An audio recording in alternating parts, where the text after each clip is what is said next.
এসো দিনের পথে কোরআন হাদিস পড়ি আলোর দিশারি আলোর দিশারি। আসসালামু আলাইকুম ওয়া রাহমাতুল্লাহি তাআলা ওয়া বারাকাতুহু। আহমাদুল্লাহ তাআলা আলা আফদালিহি ওয়া সালাতু ওয়াসসালামু আলা রাসূলিল্লাহ ওয়া বাদ। সুপ্রিয় দর্শক, কাছে কিংবা দূরে বিশ্বজুড়ে বাংলা ভাষাভাষী যারা যেখান থেকে দেখছেন, আপনাদের প্রিয় অনুষ্ঠান আল-ওয়াফা ইসলামী ব্যাংক পিএলসি নিবেদিত আলোর দিশারি, powered by Isomar agricare, co-sponsored by Humam land development এবং বেবি বাজার। প্রিয় দর্শক, আমাদের পুরো অনুষ্ঠানটি অনলাইন পার্টনার হিসেবে রয়েছে বাণিজ্য প্রতিদিন। প্রিয় দর্শক, অনুষ্ঠানের শুরুতেই চলুন আমরা পবিত্র কোরআনুল কারীম থেকে তেলাওয়াত শুনে আসি। আউযু বিল্লাহি মিনাশ শাইতানির রাজীম। বিসমিল্লাহির রাহমানির রাহিম।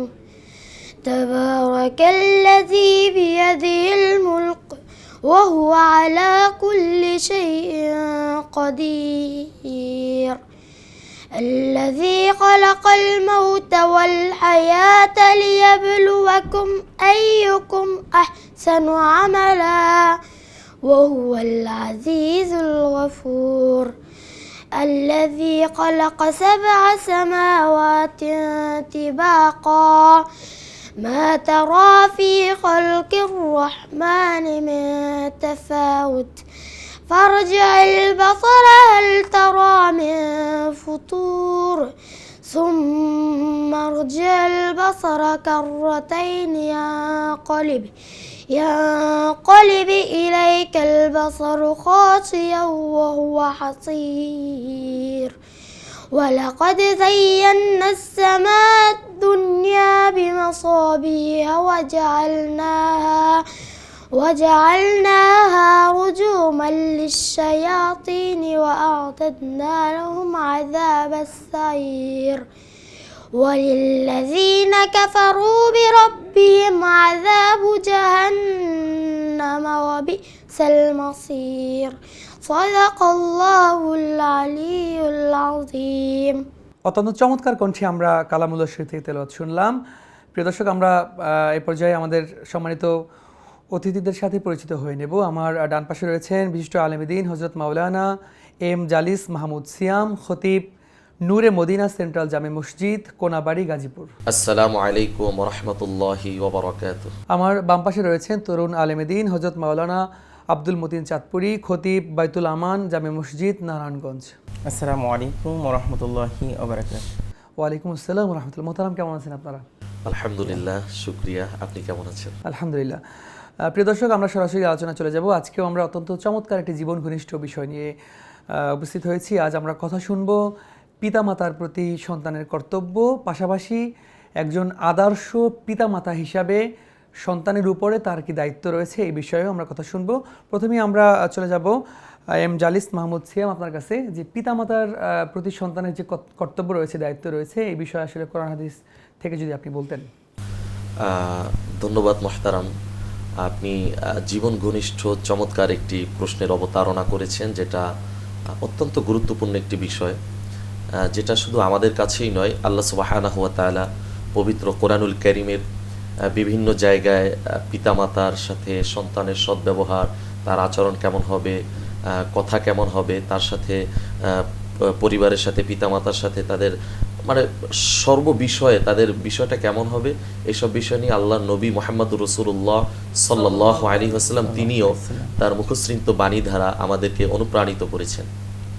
আমরা যদি প্রথমে জেনে নেই যে আল্লাহ সুবহানাহু ওয়া তাআলা পবিত্র কালামুল্লাহ শরীফে পিতামাতার সাথে আচরণ কেমন হবে এ ব্যাপারে কি বলেছেন, আমরা কোরআনের দিকে তাকালেই আমরা দেখতে পাই আল্লাহ সুবহানাহু ওয়া তাআলা বলছেন, ওয়াকাদা রাব্বুকা আল্লা তা'বুদু ইল্লা ইয়াহু ওয়া বিল ওয়ালিদাইনি ইহসানা ইম্মা ইয়াবলুগান্নাল কিবারা আহাদুহুমা আও কিলাহুমা ফালা তাকুল লাহুমা উফফি ওয়া লা তানহারহুমা ওয়া কুল লাহুমা কওলান কারীমা। আল্লাহ সুবহানাহু ওয়া তাআলা এখানে তার ইবাদতের কথা বলার পরপরই তিনি পিতামাতার সাথে সুন্দর আচরণের কথা বলেছেন এবং কত চমৎকার করে তারপরে বলছেন যে আচরণটা যে হবে এটা পিতা মাতা তাদের ব্যাপারে আবার পরবর্তীতে জানিয়ে দিয়েছেন যে পিতামাতার মধ্যে যদি একজন সে পিতাও হতে পারে, মাতাও হতে পারে। সে যদি বার্ধক্যে চলে যায়, অথবা পিতা মাতা দুজনেই যদি বার্ধক্যে চলে যায়, তারপরও তাদের সাথে সুন্দর আচরণ করো, এবং কি শব্দটা পর্যন্ত তাদের সাথে করিও না। এবং তারা যতদিন বেঁচে থাকে তাদের সাথে তুমি অত্যন্ত চমৎকারভাবে ব্যবহার করো, সভ্য ভাষায় কথা বলো। এ বিষয়ে আল্লাহ সুবহানাহু ওয়া তাআলা আমাদেরকে দিক নির্দেশনা দিয়েছেন। আজকে এই বর্তমান সমাজ ব্যবস্থায় আমরা তাকালে বিষয়টা সম্পূর্ণ বিপরীত দেখতে পাই। আসলে আল্লাহ সুবহানাহু ওয়া তাআলা আমাদেরকে আল্লাহর ইবাদতের পরপরই বাবা মার খেদমতের কথা বলেছেন, বাবা মার সাথে সুন্দর আচরণের কথা বলেছেন। অথচ বেমালুম আমরা ভুলে যাচ্ছি সেই কথাটি, যে বাবা মার সাথে সুন্দর আচরণ তো দূরের কথা, তাদের সাথে আমরা ধমকের সুরে কথা বলি। তাদের পিতামাতার যে উপদেশ আছে এগুলো আমরা মানতে চাই না। সেই ছোটবেলা থেকে শুরু করে বাবা মা আদর করে যত্ন করে আমাদেরকে বড় করে, যখনই আমাদের মধ্যে একটু ম্যাচুরিটি চলে আসে, একটু সমাজে আমরা বিভিন্নভাবে মেলামেশা করি, তখনই আমাদের মন মানসিকতা এমন হয়ে যায় যে বাবা মা যেন আমার পরিবারের থার্ড পারসন, বোঝা মনে করে। জি শেখ, বোঝা মনে করে। এমনটা মনে করা উচিত নয়। তো পিতামাতার প্রতি সন্তানের দায়িত্বটা এমনই হওয়া উচিত। সুন্দর আচরণ দ্বারা আল্লাহ সুবহানাহু ওয়া তাআলা বিভিন্ন তাফসীর গ্রন্থের মধ্যে এসেছেন যে সুন্দর আচরণ, সুন্দর ব্যবহার মানেই হলো এটার মানে অর্থ অনেক বিস্তৃত, অনেক ব্যাপক। যে একটা পিতামাতা যখন বার্ধক্যে চলে যায়, অথবা একটা সন্তান যখন বড় হয়, বড় হওয়ার পরে আমরা শিশু ছিলাম, তো বাবা মা যখন বার্ধক্যে চলে যায়, বাবা মা কিন্তু একটা শিশুর মতো হয়ে যায়, শিশুর মতো হয়ে যায়, রাইট। শিশু সুলভ অনেক আচরণ করে হয়ে যায়। হ্যাঁ হ্যাঁ, ওই সময়টা আসলে যদি আমরা এগ্রেসিভ হয়ে যাই, বাবা মার প্রতি রাগান্বিত হয়ে যাই, কিংবা হচ্ছে বাবা মাকে ধমক দিই, এই বিষয়টা কিন্তু যাতে না করে এটাই কোরআনে বলেছে, নির্দেশনা দিয়েছে। আপনার কাছে আবারও আসবো। মাওলানা আব্দুল মতিন চাঁদপুরি, আপনার কাছে জানতে চাইবো যে সন্তান হিসাবে বাবা মার প্রতি যে আমাদের দায়িত্ব কর্তব্য রয়েছে, সেই দায়িত্ব কর্তব্যগুলো আসলে আমরা কিভাবে করলে পরে আল্লাহর রাজি খুশি পাবো, আল্লাহর রেজাবন্দি আমরা হাসিল করতে পারবো, এই বিষয় নিয়ে যদি বলতেন। ধন্যবাদ সম্মানিত উপস্থাপক মহোদয়, আপনাকে সুন্দর একটি গুরুত্বপূর্ণ প্রশ্ন করার জন্য। আল্লাহ পাক রব্বুল আলামিন পিতা মাতার সম্পর্কে কোরআনুল কারীমে অসংখ্য আয়াতে কারীমা নাজিল করেছেন। আল্লাহ পাক রব্বুল আলামিন পবিত্র কোরআনুল কারীমের মধ্যে বলেন, ও আবুদুল্লাহ ওয়ালা তুশরিকু বিহি শাইয়া, আমি আল্লাহ পাক রব্বুল আলামিনের তোমরা ইবাদত করো, এবং আমি আল্লাহ পাক রব্বুল আলামিনের সাথে শিরিক করিও না, এবং ওয়াবিল ওয়ালিদাইনি ইহসানা, তোমরা পিতা মাতার সাথে সৎ আচরণ করো, তোমরা সৌহার্দ্যপূর্ণ আচরণ করো, তোমরা ভালো আচরণ করো, যে আচরণ করার কারণে পিতা মাতা তোমাদের উপর সন্তুষ্ট হয় এবং খুশি হয়। সেই ক্ষেত্রে আল্লাহ পাক রব্বুল আলামিন কোরআনুল কারীমের মধ্যে এই আয়াতে কারিমাটা নাজিল করেছেন। এবং আল্লাহর নবী সাল্লাল্লাহু আলাইহি সাল্লাম হাদিস শরীফের মধ্যে অনেক হাদিস আল্লাহর নবী সাল্লাল্লাহু আলাইহি সাল্লাম বলেছেন, তোমরা পিতামাতার সাথে এমন আচরণ করবা যেন পিতামাতা যেন কষ্ট না পায়, পিতামাতা যেন কষ্ট না পায়, এমন তোমরা আচরণ করবা। এই জন্য আল্লাহ রাসূল সাল্লাল্লাহু আলাইহি সাল্লাম পবিত্র হাদিসে মোবারকার মধ্যে বলেন, রিদর রব্বি ফি রিদল ওয়ালিদাইন ওয়া সাকাতুর রব্বি ফি সাকাতুল ওয়ালিদাইন। কোনো সন্তান, মাতা পিতা যদি সন্তানের উপর যদি খুশি হয়ে যায়, তাহলে আমি আল্লাহ পাক রব্বুল আলামিন ওই সন্তানের উপর খুশি হয়ে যায়। তেমনিভাবে কোনো পিতা মাতা যদি সন্তানের উপর যদি গোসা হয় অথবা রাগান্বিত হয়, আমি আল্লাহ পাক রব্বুল আলামিন ওই সন্তানের উপর রাগান্বিত হয়ে যায়, আমিও আল্লাহ পাক রব্বুল আলামিন তার কাছ থেকে মুখ ফিরিয়ে নেই।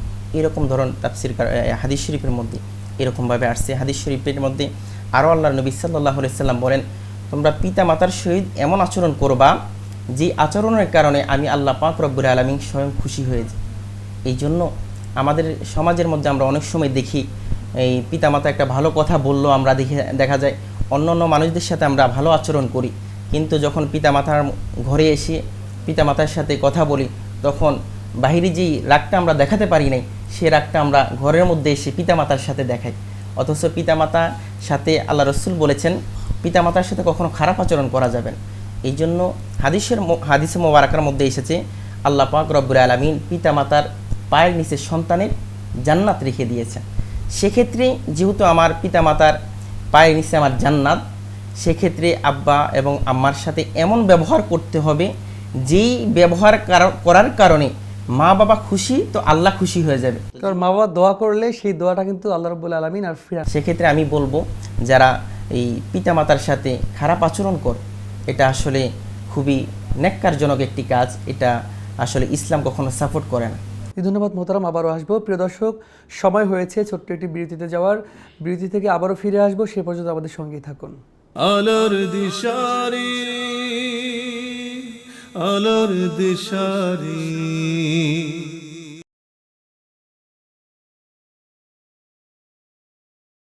আলোর দিশারি, আলোর দিশারি। প্রিয় দর্শক, বিরতির পরে আবারও স্বাগত জানাচ্ছি আলাফা ইসলাম ব্যাংক পিএলসি নিবেদিত আলোর দিশারি, পাওয়ার্ড বাই আইসমান agricare, co-sponsored by Humam land development এবং বেইবাজার। প্রিয় দর্শক, আমরা শুনছিলাম পিতামাতার প্রতি সন্তানের দায়িত্ব, এবং এই মুহূর্তে আমরা শুনবো সন্তানের উপরেও পিতামাতার যে কিছু দায়িত্ব কর্তব্য রয়েছে। এই বিষয়ে আমরা মাওলানা এম জালিস মাহমুদ আপনার কাছ থেকে জানতে চাইব। জি মোহতারাম, চমৎকার একটি প্রশ্ন করেছেন। আসলে আমরা সবসময় শুনে থাকি যে পিতামাতার প্রতি সন্তানের দায়িত্ব, এগুলো শুনে শুনেই অভ্যস্ত। হ্যাঁ, এটাই শোনা যায় সব জায়গায়, আর এটার সাথে আমরা পরিচিত। কিন্তু সাধারণত সন্তানের প্রতিও যে পিতা মাতার দায়িত্ব আছে, এটার সাথে আমরা কম সংখ্যক মানুষই পরিচিত। তো এটা বলতে হলে আমার একটু পূর্বে ফিরে যেতে হয়। একটা হাদিস মনে পড়ে গেল, যেটা সহিহ ইবনে হিব্বান এবং বুখারীর মধ্যে এসেছে। হযরত আবু হুরায়রা রাদিয়াল্লাহু তাআলা আনহু হতে বর্ণিত। তিনি বলছেন যে আল্লাহর নবীকে আমি জিজ্ঞেস করলাম একদিন যে আইয়ুল আমালি আহাব্বু ইলাল্লাহ, যে আল্লাহ সুবহানাহু ওয়া তাআলার দরবারে কোন আমলটি সবচেয়ে প্রিয়। আল্লাহ সুবহানাহু ওয়া তাআলা বললেন যে ওয়াক্ত মতো নামাজ আদায় করাটা আমার কাছে প্রিয়। তারপরে আবু হুরায়রা আবার জিজ্ঞেস করলেন যে সুম্মা আইয়ু, তারপরে কি? বললেন যে বিররুল ওয়ালিদাইন, পিতামাতার সাথে সুন্দর আচরণ। তারপরে বললেন সুম্মা আইয়ু, তারপরে কি? আল জিহাদু ফি সাবিলিল্লাহ। তো এখান থেকে যে মাঝখানের যে দ্বিতীয় নাম্বার যে পয়েন্টটা, যে পিতা মাতার সাথে সৎ আচরণ, এটা আমরা কোথা থেকে শিখব?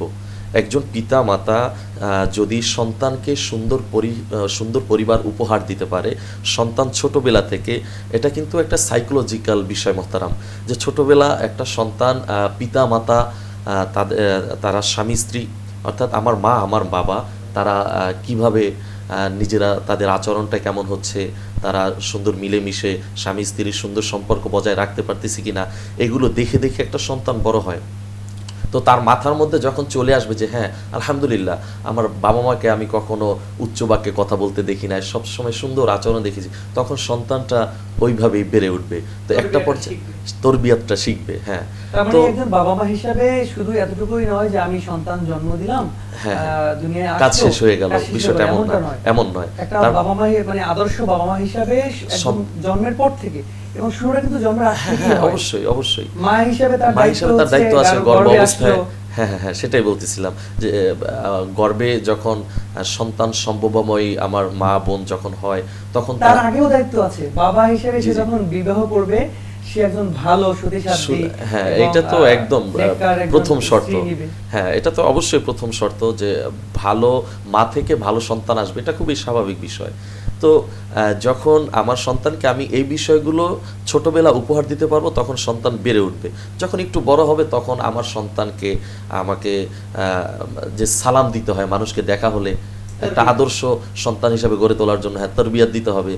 এটা কি আমাকে অভ্যাস করতে হবে। আমার ছোট সন্তান, তাকে দেখে আমাকে সালাম দিতে হবে। আমি যখন আমার সন্তানকে সালাম দিব, তখন সে বড় হয়ে মানে ওই সালামের কথা তার মনে পড়বে। একটু বড় হয়ে বাবাকে সে সালাম দিবে, এবং অন্য যখন রাস্তাঘাটে চলাফেরা করবে আননোন মানুষদেরকে, তিনি আবার সালাম প্রদান করবে। তারপরে আরেকটা কথা, যে সুন্দর নাম তো অবশ্যই রাখতে হবে। একটা চমৎকার একটা নাম, ইসলামিক যে সুন্দর অর্থবাহ ধারণ করে, এরকম একটা নাম রাখতে হবে। তারপর আকিকা প্রদান করতে হবে সঠিক সময়। 7 দিনের সময় আকিকা করাটা সর্বোত্তম, ওই সময় আমাদের করা উচিত।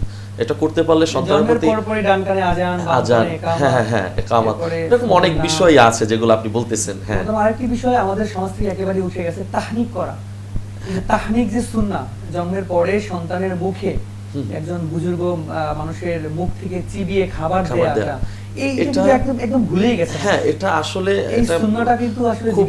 খুব সুন্দর একটা বিষয় বলছেন। এটা আসলে আজ থেকে 20 বছর বা 30 বছর আগে বা 10 বছর আগেও, যখন মানে তথ্য প্রযুক্তির যুগটা এতটা সবার কাছে সমাদৃত ছিল না, তখন আমরা দেখতে পেয়েছি যে বড় বড় ওলামা ইকরাম, মসজিদের ইমাম অথবা একজন বুজুর্গ বাড়ির মুরব্বী, তাকে এনে শাইখ বা কোনো আল্লাহর ওলি কাছে থাকলে বা সুযোগ থাকলে তাদের মুখ থেকে কিছু চিবিয়ে তার মুখে দেওয়া, মিষ্টি জাতীয় কোনো কিছু চিবিয়ে তার মুখে দেয়া, এটার মধ্যে একটা রুহানি বরকত আছে, যে বরকতটা ধারাবাহিকভাবে সন্তানটা পেয়ে থাকে। তখন তার বেড়ে ওঠার সময়টা ওইটার উপর প্রভাব রাখে যে তার বেড়ে ওঠাটা কোন দিকে যাবে। জি, ধন্যবাদ মোহতারাম। আমরা মাওলানা আব্দুল মতিন চাঁদপুরি আপনার কাছে সর্বশেষ সংক্ষিপ্ত করে জানতে চাইব যে অনেক সময় বাবা মা আমাদের থেকে বিদায় নিয়ে চলে যায়। এই বাবা মা দুনিয়ার থেকে বিদায় নিয়ে চলে গেলে সন্তান হিসাবে আমাদের যে দায়িত্ব রয়েছে বাবা মার জন্য দোয়া করা, সেটা আসলে কিভাবে করব আমরা যদি বলতেন। ধন্যবাদ আপনাকে সম্মানিত উপস্থাপক মহোদয়, সুন্দর একটি গুরুত্বপূর্ণ আমাকে প্রশ্ন করার জন্য। পৃথিবীর জমিন থেকে সকলেই আমাদেরকে বিদায় নিতে হবে, আমরা কেউ পৃথিবীর জমিনে থাকবো না। দেখা যায় আমরা যখন যুবক থাকি অনেক সময় আমাদের পিতামাতা চলে যায়। অনেক সন্তানেরা বলে, হুজুর আমার তো পিতামাতা পৃথিবীর জমিন থেকে চলে গেছে, আমি তো খেদমত করার সুযোগ নেই, তো আমি কি করব? সেই ক্ষেত্রে আল্লাহ পাক রব্বুল আলামিন পবিত্র কালামুল্লাহ শরীফের মধ্যে আয়াতে কারিমা নাজিল করে দিয়েছে, তোমার পিতামাতার যেহেতু তোমার খেদমত করার সুযোগ নাই, সেহেতু তুমি তোমার পিতামাতার জন্য দোয়া করতে পারো, রব্বির হামহুমা কামা রব্বায়ানি সগীরা। এইভাবে তুমি সব সময় দোয়া করবা, আল্লাহ আমার পিতামাতা আমাকে যেমনিভাবে শৈশবে লালন পালন করেছে, আমি অনেক কষ্ট দিয়েছি, অনেক দুঃখ বেদনা দিয়েছি, তারা কখনো আমাকে মারে নাই, তারা কখনো আমাকে প্রহার করে নাই, আঘাত করে নাই। আল্লাহ আমার পিতামাতা এখন কবরের জগতে আছে, আলমে বরজখের মধ্যে আছে। আল্লাহ তুমি আমার মামা বা আমাকে যেমনিভাবে শৈশবে লালন পালন করেছে, তেমনিভাবে তোমার কাছে আমার পিতামাতাকে তেমনিভাবে তুমি সেইভাবে লালন পালন করবা।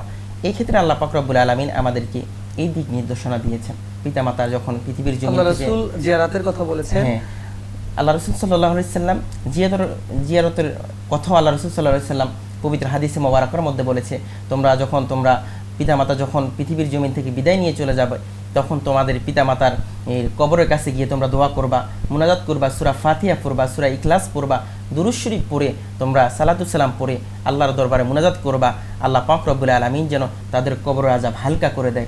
এটা করলে পরে আমাদের দুইটা ফায়দা হবে, এক তো বাবা মার হক আদায় হবে, দ্বিতীয়ত হচ্ছে তুজাক্কিরুল মাউত। আল্লাহ রাসূল যেমনটা বলেছেন যে কবর জিয়ারত করলে মৃত্যুর কথা স্মরণ হয়ে যায় এবং নিজের মধ্যে একটা ইসলাহ আসে। জি, ধন্যবাদ মোহতারাম, আপনাদের দুজনকেই মোবারকবাদ জানাচ্ছি আমাদের সাথে যুক্ত হওয়ার জন্য। প্রিয় দর্শক, আমাদের সময় ফুরিয়ে এসেছে। আজকে আমরা আলোচনা শুনছিলাম পিতামাতার উপরে সন্তানের কর্তব্য, পাশাপাশি আদর্শ বাবা মা হিসেবে সন্তানের উপরে পিতামাতার কর্তব্য নিয়ে। আসলে আমরা সন্তানের উপরে যেমনটা আমাদের হক রয়েছে, সন্তানেরও আমাদের উপরে হক রয়েছে। এই জন্য সন্তান হিসেবে বাবা মার জন্য আমরা দোয়া করব, কবর জিয়ারত করব, দান সদকা করব। কারণ একটা মানুষ যখন দুনিয়া থেকে বিদায় নেয়, ইজা মাতাল ইনসানু ইনকাতা আনহু আমালুহু ইল্লা মিন সালাসা, সব বন্ধ হয়ে যায়। মানুষ মারা গেলে সব বন্ধ হয়ে যায়। তিনটা আমল থাকে, একটা হচ্ছে সদকা জারিয়া, আর উপকারী এলেম, প্লাস নেক সন্তান যারা আল্লাহর দরবারে দোয়া করবে। তো আল্লাহ যেন আমাদের সবাইকে নেক সন্তান হিসেবে কবুল করেন, এই প্রত্যাশা রেখে আজকের মতো বিদায় নিব। যাওয়ার আগে আমরা ইসলামী সঙ্গীত শুনতে শুনতে বিদায় হব। আসসালামু আলাইকুম। ইয়া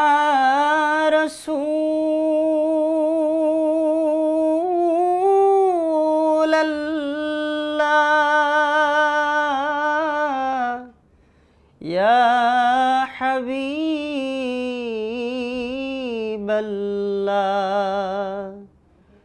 মরণে চেহারা মুবারক দেখিও, মরণে চেহারা মুবারক দেখিও, আকা কাছে বসে কালিমাটা পড়িয়ে দিও, আকা কাছে বসে কালিমাটা পড়িয়ে দিও, মরণে চেহারা মুবারক দেখিও, আকা কাছে বসে কালিমাটা পড়িয়ে দিও, আকা কাছে বসে কালিমাটা পড়িয়ে দিও, রওজা মুবারকে বারে বারে নিও, কদম মুবারকে চুমিতে দিও,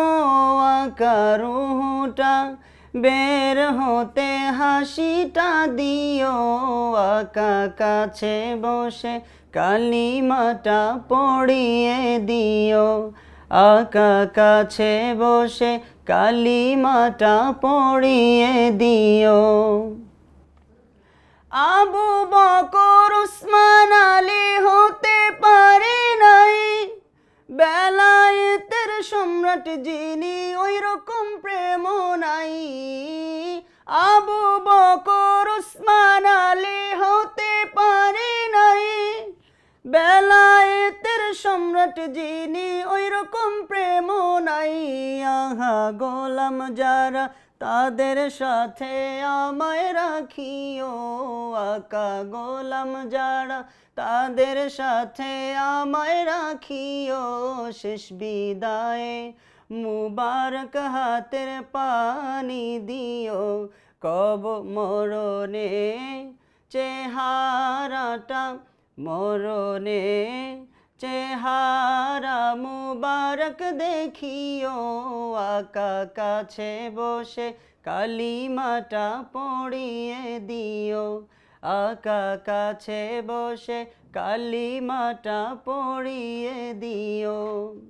গোসল দিয়ে জানাজা পড়াইতে নেবে, অসহায়ের দিকে একটু মায়ায় তাকাইবে।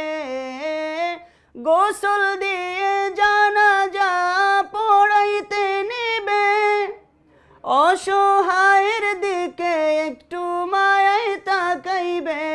কবরে যখন একা তখন আসিও, কবরে যখন একা তখন আসিও।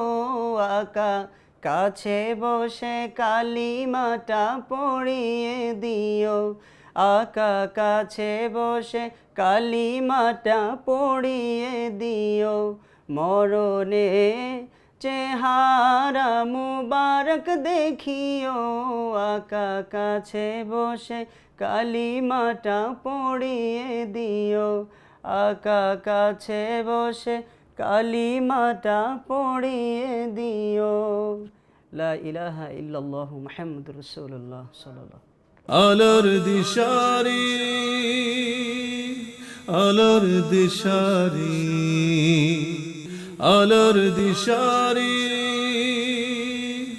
আলোর দিশারি।